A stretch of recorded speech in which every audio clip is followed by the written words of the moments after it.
The monarch was spotted waving to well-wishers after showing that it was heartening to hear how his diagnosis has helped promote a wider understanding of cancer. I have to say, delighted to have, I haven't seen it for ages, royal commentator Afua Hagan. I have to say, and I'm a bit serious a minute, I had testicular cancer 12 years ago, and the best thing I did was talk about it in a very, very small way, actually for myself. Brave of him, right of him, good of him, what do you make of it? I think it was great for him to be out and about. Like Queen Elizabeth II said, you have to be seen to be believed.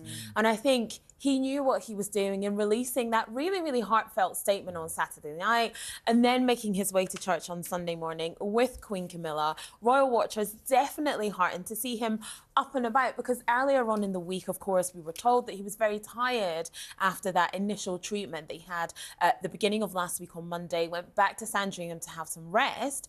And it was great to see him out and about yesterday. Remind us of what he said in that statement over the weekend. Yeah, so he said that it was equally heartening to hear how sharing his diagnosis has helped promote public understanding and shine a light on the work of all those organisations which support cancer patients and their families across the UK and wider world. And he went on to say, my lifelong admiration for their tireless care and dedication is all the greater as a result of my own personal experiences. You know from speaking to me in the past, I am a royalist. I think that there has been a seismic, use that word again, shift from the way the monarchy would have reacted or talked about things like this from the past. I'm going to ask you a question. People in the gallery will go like this. Do you think he's really ill? Yes.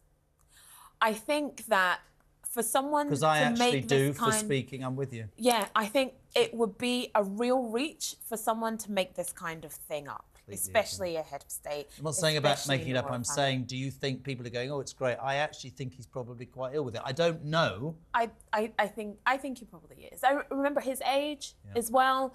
But remember that we have had so many incredible advances in cancer treatment over the years. You know, I've been there myself. You know, I had a form of cancer when I was very young.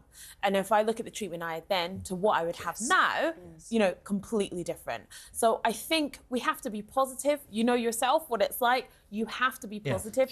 He is positive, and I think that's where we should stay. But here, when he was up and about at church yesterday, that's a good sign. I think the reality is the messaging that we've had from the palace so far, it seems to suggest they actually don't know how serious this could be or what the treatment plan could look like because it's too early on. Absolutely. And this is the thing, we don't know the prognosis, we don't know the stage, we don't know what kind of cancer.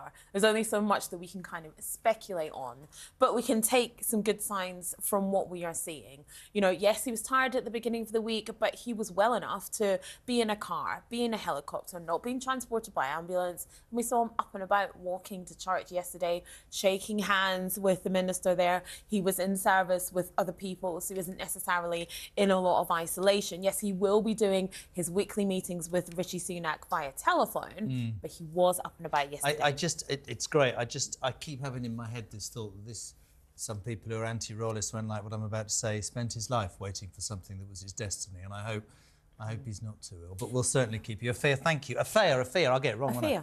You're very kind. Thank you for coming on. Brilliant.